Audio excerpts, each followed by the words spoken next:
Yeah, hey guys. I wasn't expecting this to actually be a two-parter, a my thoughts video, but my camera actually cut me off in the last part because my camera actually, the memory got full, so it just cut off right there, and I apologize for that. If you people who don't like multiple videos and just want one video to talk about the whole entire thing and just don't like parters, but I apologize. This is actually going to be a parter video. And yeah, hopefully you guys are still enjoying, my thoughts on Young Justice Season 2 Invasion. Let's continue where I left off. So in the last part, I was actually cut off when I was talking about Superboy commenting about Lagoon, calling him a jerk, but at the same time he says that, Lagoon treats Megan good. And in that episode, like I said, it was building up Megan and Superboy's relationship to, the reason why they left each other or why they aren't together anymore. And I do want to see them get back together. I'm hoping they get back together, or at least I'm hoping they actually work things out together, because in that episode, you can actually see Superboy and Megan still have feelings for one another. And I did enjoy their relationship in Season 1, and I would like to actually see them work things out in Season 2, because like I said, I technically don't like Lagoon all that much. I really don't like him. And then it actually moves on to episode 3. The reason why I don't like him is the accusation he makes, in front of Kaldar. Because in episode 3, it was a really good episode, but, we got information about, what happened to Kaldar after, 5 years. He actually turned, bad. He's a villain now. He actually works with his dad, Black Manta, and it actually stays true to the comic book history of Black Manta being Kaldar's father, which is a really nice thing for them to actually do. And Lagoon, when he actually confronted Kaldar, when they actually met, he just really was really arrogant, and I really didn't like that, because in that episode, we know Kaldar is a villain, but then Lagoon just accuses him of betraying, Aquaman, and just calling him out. And I felt like there was no need for Lagoon to do that. He was just really, really arrogant and really loudmouth for doing that, because later on Superboy and Nightwing says, we'll handle it, because, we worked as a team, so just back off, Lagoon. And I really was like that. Back off, Lagoon. You don't know Kaldar, and you don't know the reason why, he became evil or why he became bad. And he does give a reasonable explanation to the reason why he joined his father, was because Aquaman kept the secret from him that his father was actually Black Manta. And also, for the matter of fact, that when they were doing a mission, Tula actually lost her life in the process, and he's upset because, of course, Kaldar still loved Tula even though she was with Garth, and Garth was his best friend, so that really just hits him in the heart. But at the same time, he became evil because the team failed to protect her, or they let her die, which is a reasonable explanation, and it could be a reasonable explanation for something else, which I would touch upon later on. And yeah, and then also seeing the Bat family in that episode was really amazing. Seeing Batman, Nightwing, Robin, and Batgirl in one screen or in one location fighting enemies together was really, really nice to see, because you don't really see that as often, you don't ever, get to see the Bat family together, working together, actually, in an animated series. Besides, Batman the animated series, you haven't, really hardly seen them working together. And to see that in that episode, I'm a big, Batman fan, to see the, the Bat universe in that episode was just really amazing and really fantastic just to see that. And the matter of fact that they actually had a reunion with Kaldar, Superboy, and Nightwing, because they were really good friends. They were close, partners, because they were in a team together. And the matter of fact, when Superboy says this is the daily reunion special or something like that, which is a really nice touch, because yeah, of course, they're having a reunion once again, meeting each other after a really long period of time. And I want to take, a mention about like when Tim Drake and Nightwing was having a conversation with one another in episode 1, where Nightwing told Tim Drake that you're going to be the leader, but on this mission, whatever you do, keep your team safe. Don't let anybody get hurt. Don't let anybody die. If it comes down to it, forget the mission and protect your teammates, okay? That's the main objective, is always to keep your teammates safe. And I think that has to deal with Tula's death. That maybe they were working together and Tula actually, died in the process, and they blame themselves for it, and that's why it's like sort of a burden on Nightwing and the team. But like I said, I'll touch more upon that later on as we get onto episode 4. In episode 4 that just came out today, we had a lot of information thrown at us. As a matter of fact, we finally find out what happened to Kid Flash and Artemis, because in the first episode, like I said, that whole team is separated. We learned what happened to Kaldar in the last episode, and in this episode, we finally learned about Wally West hanging up his costume as Kid Flash. He is not a hero anymore. He's just a normal, regular person now. And I don't know about Artemis, but they're still together, which was really great, because still 5 years in the running, Artemis and Wally West are still together as boyfriend and girlfriend, and they actually said Happy Valentine's Day to each other at the end of the episode, which was really nice.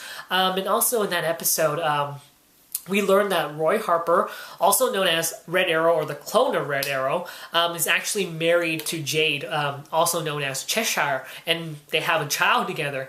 It's a baby little girl, so it actually stays true to the comic book history that Roy Harper and Jade were actually married and they had a daughter together. The one thing that we all know about Roy Harper is that he's a drug addict. He takes drugs in the comic books, but they do make him look like a bum. He has like a beard and he has really long hair, and he's a bit tipsy and topsy-turvy, while he's actually, going out and fighting crime, and he steals, and, it's a substitute for the drugs in the comics, that he's actually trying to find the real Roy Harper, the real Speedy, which is really interesting, because in the end of season 1, you actually see his arm severed, so I was thinking, Arsenal anybody? But we have yet to hear about what happened to Arsenal, or if we know what happened to the original Speedy. But it was really interesting for them to actually add that on, so that he's actually not just taking drugs. He's actually just working really hard to try to find the original Speedy, and he's just really down in the dumps. For the matter of fact that he's a clone, which is really nice. And then also the matter of fact they're building up character development for Blue Beetle. And I actually understand the concept they're doing for this whole entire season. Like I said, they normally would only, originally have a couple seasons dedicated to the original cast and building up their characters. And then normally by the end of the season, normally almost all, DC or Marvel animated series, they would introduce more characters just to end up with a bang, just go out with a bang and just make it more interesting for viewers to continue watching. But then, now I understand what's really going on, is that I still understand the characters aren't developed. They're not developed to the point where I think I'm satisfied with it, but I think maybe some other people might be satisfied with it. I don't know, but it would be great if you guys let me know what you guys think, because I know some people did like Young Justice Season 2, some people don't like it as much, but hopefully I want to know what you guys think. But I understand maybe now they're actually going to team up one original character or a couple of original characters from the first season with the new cast of characters in the second season, and actually pair them up and actually help them build up their character development with the new team and the old team at the same time, which is really nice, because in the previous episodes that been going on in season 2, you see them building up the original cast's characters still, building up their old relationship with one another, like Superboy and Megan, and Kid Flash and Artemis now, Kaldar, Nightwing. We've been learning new things about them, for what happened in the past 5 years, which is really nice. Now I'm going to talk about the speculation of how maybe the team has been separated. Now, I brought up Tula for a matter of fact of, her death could have caused the team to actually separate. Why did Wally West, take off his costume? Because Roy Harper said, didn't you put up your costume? You're not Kid Flash anymore. You gave up the hero business. Was this a matter of fact that it's because of Tula's death that the team right now is separated?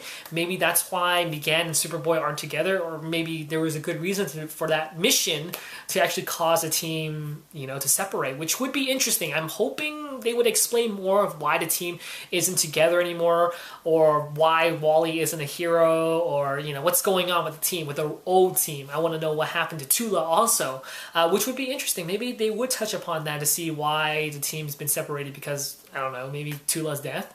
But it would be nice to see that. And also in the end of the episode 4, we actually saw this guy named The Partner, and his voice is sort of like changed, like he's wearing some kind of mech suit, or he's wearing a voice changer.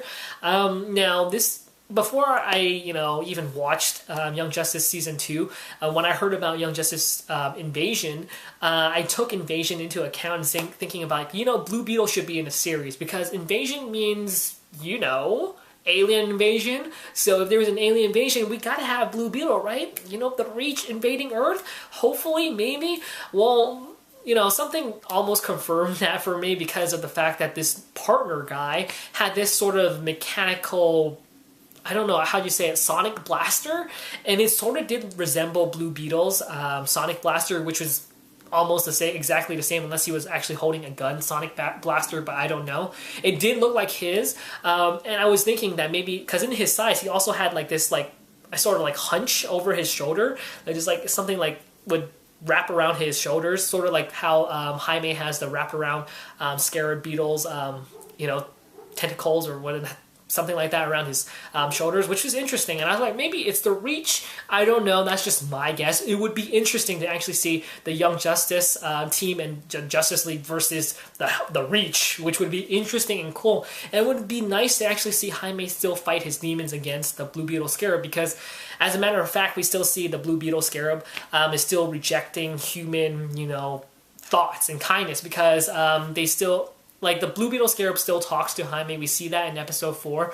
And it talks about, killing humans or hurting them in some severe way. And Jaime says, no, we shouldn't do that. And that's a no-no right there. And that means, it sort of means that, the Scarab still hasn't accepted human, human ideals, So in the old series, the Blue Beetle Scarab started the same way. Kajida thought that, they should harm human beings. They should hurt them or hurt people in general or enemies. And, Jaime taught, the Blue Beetle Scarab human traits, human attributes, human thoughts and ideals. And that's when the Scarab turned against the Reach and decided to help Jaime fight against them, which was a really nice storyline for that. And I'm hoping that maybe this could implement into Young Justice. If the Reach isn't the main enemy or the partner, I would actually like to see Jaime, fight his inner demons in the series. It would be nice because he actually showed that in Batman the Brave and the Bold, and it would be nice to see that in Young Justice.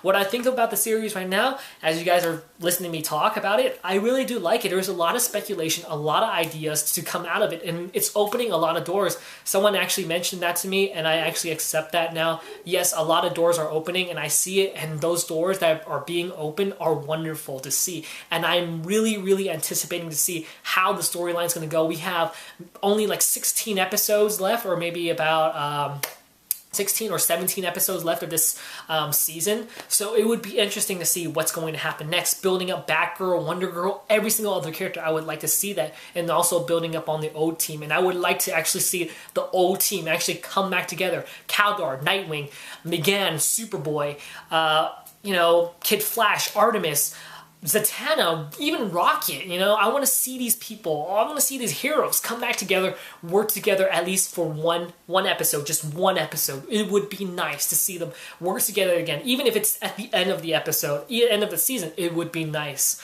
to see the old team form back again and to see the new team form and they work together to defeat this big evil, corporation. The light's still out there. Vandal Savage is still out there, and I would like to see them actually fight against them.